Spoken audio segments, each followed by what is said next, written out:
Hey y'all, welcome back to Today in Music History for July 18th. It was 43 years ago today in 1982 that Willie Nelson topped the Billboard country chart with his version of Always on My Mind.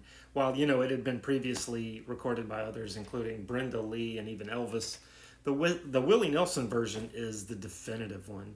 It spent 21 weeks on the charts and landed in the Billboard Hot 100's top 5. It also won 3 Grammy Awards in 1983.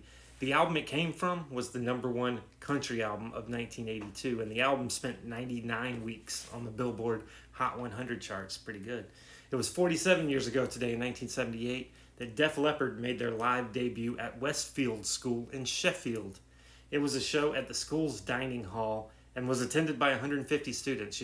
A year later, they independently released an EP, and then, of course, they took over the world in the 1980s. And it was 61 years ago today in 1964 that the Rolling Stones made their U.S. chart debut with their cover of the Buddy Holly and the Crickets song Not Fade Away.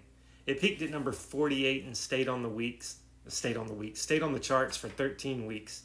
They would get their first number one in America the next year with, of course, I Can't Get No Satisfaction. But interestingly, maybe Not Fade Away was the first song I ever heard live by the Stones. They opened up their 1994 Voodoo Lounge tour with it, and I saw that show from the 4th row in Columbia, South Carolina, and tickets were an unheard of price at the time, $50. And happy birthday to Terry Chambers of XTC, who turns 70 today. Ricky Skaggs turns 71. Wally Bryson of the Raspberries turns 76. Martha Reeves turns 84. And Screamin' Jay Hawkins would have been 96 today. He passed away in 2000 at the age of 70. He's, of course, best known for his theatrical performances and the song, I Put a Spell on You.